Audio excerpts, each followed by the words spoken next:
boundaries. Legislators noted the challenges in the coronavirus pandemic has created in trying to reach as many people as possible given various safety protocols. The panel will hear testimony from the public on Wednesday and Thursday, as well as 2 more dates next week. More online.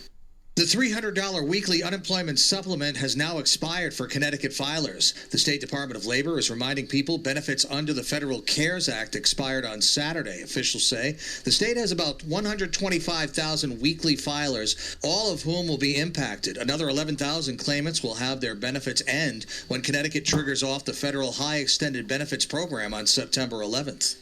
Several small agriculture and aquaculture businesses in Rhode Island are sharing in more than $250,000 in grant awards aimed at spurring growth. The grants are funded by the state through the Local Agriculture and Seafood Act, which directly benefits and strengthens the local food system by helping new and existing small businesses prosper. The recipients include the African Alliance of Rhode Island in Providence, which is getting more than $15,000 to help establish 2 permanent sites for weekly farmers markets. Managing Director of Paragon Trust Company and tax and private client practitioner, joins us to bring a common sense approach to money in a world of total insanity. Let's welcome Tony D'Angelo. All right, my pal Tony D joins me every Tuesday morning, chat about a number of different things. Tony, how are you? I am fine and proud to be among everybody. How was your weekend? It was decent. Just got to clear out some messes and, mess around here a little bit and, without getting beat on the head. And I'll tell you, there is a virtue, Lee Elci, to getting yourself beat on the head. It feels so good when you stop, when it stops, finally. But that's pretty much all I did was just kind of, putter around and enjoy nature. Yeah, for the first time in a long time this weekend, I got caught in that haze where I didn't know what day it was. Like yesterday, I was like, is today Saturday or is today Sunday? And it was Monday. Yeah. I was like, wait, wow. Okay, well, anyway. So, but it was good. I mean, it's good. And sometimes it's good to sort of, like you said, it builds character to take a beating every once in a while. It really does, and to know you can recover from it. Exactly. You're exactly right. I totally agree with that. Like, TV wrestling. Hey, kids, don't try this at home. That's true. That is true. All right, so what are we talking about? What are we focused in on with Ned Lamont today? Well, yeah, it's our update on the Governor Ned Lamont, our constitutional state of decay. But I want to give you a couple of Tuesday tidbits and some of the happenings around the state that you're not going to get from your $72 million plus spin doctored media. When we finished up the segment last Tuesday on, kind of like the 2 classes in Connecticut, those dictating to us in government and everything else, about 10 minutes after the show, our esteemed colleague Bob Demetrius, the Greek Lazarus, sent me a very funny story. He wanted to walk the airline trail. The long trail that runs along eastern Connecticut, and he had very politely asked for a map of doing this. And somebody in the state sent him back an email. And basically this tells you everything you need to know about how the state of Connecticut looks at the rest of us. And, Bob's always polite. We know Bob is polite. But good morning. In this digital age, information resides online, and we don't have anything to mail. Sincerely yours. And it's like, you want to be a penny for change, or a penny waiting for change. Be a citizen of the state of Connecticut to be dictated to by its government. But on to meteor thing. I like that. Yeah, it really is something. It's and Bob had to share it with me. It reminds me when the feds or the state will send you a letter that says we owe you like 26 cents.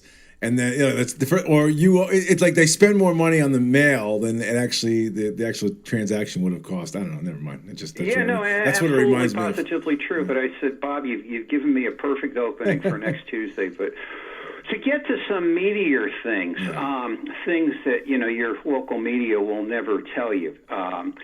The Money Magazine had a very good story on August 31st about teacher pension plans, retirement plans of teachers. Now, the Bellwether Education Foundation rated the various state plans. Again, Connecticut's everything's wonderful. Ned's looking out for us all. Connecticut shows up at number 48 out of 50, the 48th weakest. Pennsylvania shows up at 47. Now, this is interesting to me. Connecticut's a $40 billion fund, so they say. I know it's a smoke and mirrors valuation. But the primary consultant, we've gone through this on the show, is Hamilton Lane, and Oak HCFT is 13% of their portfolio. We also know, from the kids that have been on the been with us on the show, that the Oak HCFT is invested in by Peasers, the Pennsylvania Teachers Fund. Same equity, same issues, same people, same players. And, it's the kind of thing, since there's no transparent disclosure, God only knows what these people are doing. The one thing you do know is when things collapse, they're going to come after us saying, you got to bail this thing out.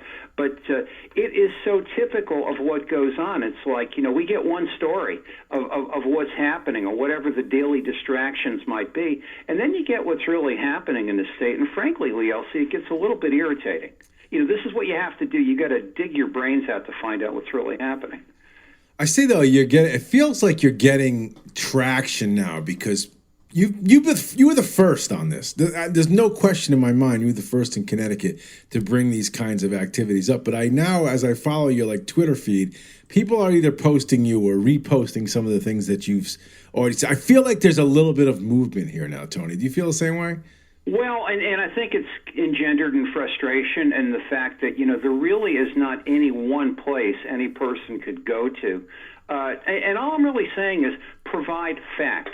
Don't provide opinion, don't provide spin, but provide fact. And I think that maybe, because we've never been that way in Connecticut. We've always, trusted and listened and, that kind of thing. But there's been so many things in the past 18 months that, people are hungry for knowledge and information.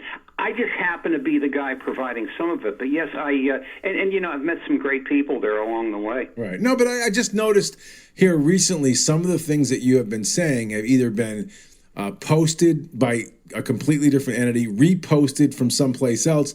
In other words, it seems like there's a little bit of, wait a second, there is something really strange and potentially sinister going on here, and why are we not talking about it? At least I feel like that's happening. Whether or not we do anything about it, that's a whole nother story, but I do feel like you have made a difference in at least waking folks up into some of this stuff.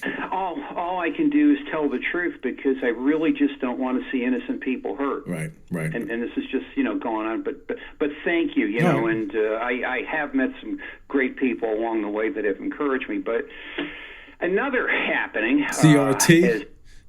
I'm sorry. As time permits us, is you have an interesting thing happening now in the schools. It's happening in Trumbull, in North Haven, in Cheshire.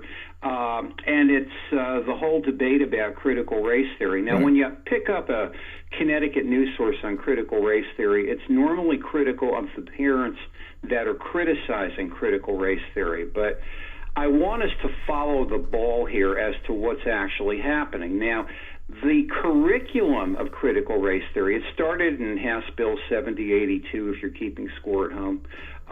This was a bill that, like it, lump it, take it down the road and dump it, was passed unanimously by our state Senate. Unanimously, I've got to say that again. This bill, or the curriculum for this, is enabled by by CERC, the State Educational Resource Council, and that's a taxpayer-funded. They call it a quasi-public, which is an interesting thing. Interesting in the sense that there's no disclosure of it. It's taxpayer money. They've got $50 million since their inception. They run the money through the thing. We can't tell how much money is going in and out of it because they don't make that, shall I say, available to us. But their lead consultant in this thing is a gentleman by the name of Glenn Singleton. We've mentioned him before. Now, I've done a little research on Glenn Singleton. Glenn Singleton makes $15,000 an hour in his seminars. $15,000 an hour, notwithstanding, 300-400 people watching him at a time, in non-productive time. And Glenn Singleton is famous for blaming white teachers for poor performance by black students. He goes off after things of people being achievers or verbal, intellectual, and task-oriented as being white talk. And he has a decidedly anti-intellectual message. You could read about him. In the Supreme Court in 2007, the city of Seattle, the parents versus the city of Seattle, he was roundly chastised by Justices Thomas and Justice Roberts about the fact that, any type of whatever you want to call it, racial perception that is not an equal one is nonetheless racism. And this is the guy who's really kind of their lead-off hitter in this thing. Again, there is a curriculum, in this Public Act 1912 that, again, was unanimously passed by our state Senate. We see that CERC is going to be doing the curriculum. We see that whenever CERC is challenged, they're like, well, they're not giving us a break. Well, guys, show us the ball. Show us what it is you want to do. Because, basically from what we're seeing, it's kind of the same thing that Seattle was doing. It is your typical Connecticut thing, Lee Elci. It's like, we know what's better for you. We're going to do this. If you criticize, you're evil, you're rotten. There's no disclosure on anything. It just gets, to your point about, like me being retreaters. People have had it. People are, just like how long does this go on and keep going on without, any kind of accountability? And that's why these parents are just incredibly upset. Well, there was a woman who was supposed to be on with me today. Her name was Jennifer. Saw that. Yeah, so she was coming on, and she's the one that stepped down for reasons. Because she just didn't like the way things were moving, and she had to teach things she didn't think was the right thing. But now, she reached out to me. She says, I'm just overwhelmed. I'm getting bombarded. So this is what happens when people push back. Not that she's not strong, but you've got to have a cast iron spine. Otherwise, they're just going to come at you from 1,000 different directions, and they're going to wear you out. Well, and the whole thing is the proof or whatever they're offering and quote unquote for support of what they're doing. Any article you pick up in Connecticut about something like this, they make the complainers out to be, be it the masking, be it, the people that want freedom in academics or want schools like, really like knuckle-dragging, cretinous goons. And all they are is just people that, want to live life with their children and have their children develop. And I've said this, and I offer this, that we may be seeing really what is the top of the, whatever you want to call it, the explosion or the house of cards in public education, because as more and more people think about it, as they get out of the schools and like, we're not going to do this and there's not attendance, guess what? The schools are going to become, like defunded by definition. And I have offered, and others have offered, senior people, we will provide a core of resource if somebody would, give us a framework to do it. It's this particular thing is just not going to be working as time goes on. It's just not. It's terrible. If you had a child of that age, would you send him to public school right now, Tony? Not for that. I'm not going to have a child in public school where I want them to get a perspective on everything. Right. And make up their mind. One thing, I'm glad you mentioned it, in Darien, Connecticut, this kind of went up and down very quickly, but there is a placard that goes around. It's been around for a while. It's from McCandless and Pasovic, and it's left versus right. And it is everything when you see it. It's a graphic. Everything that is left is wonderful, and we're concerned about people. Everything that's right is horrible and doesn't concern. Nobody's concerned on the right about any of the social ills or anything like that. And it's the kind of thing that somebody came home and showed it to their parent. Their parent put it on Twitter, and then you can't find much about it other than the fact that it's there. And it's like, we have to have kids develop their own thinking, but basically what we see the system doing is indoctrination. And, it's, I don't want your point of view. I don't want them to have my point of view. I want them to hear both points of view and make up their own minds. They have to be adults. They have to stand in this world. Couldn't agree with you more, Tony. Listen, a bunch of people are sending questions my way. I'm going to forward them to you. Take a look at them because we don't have time to get into it now. But I also wanted to say thank you for being part of our 9/11 show. You'll be on with us this Friday. And I just wanted to let everybody know they can listen in for Tony and his accounts of 9/11. So I thank you for that, sir, as well. Thank you. And everybody have a great day and a great week. All right, buddy. All right. Take care. Bye now. One and only Bob.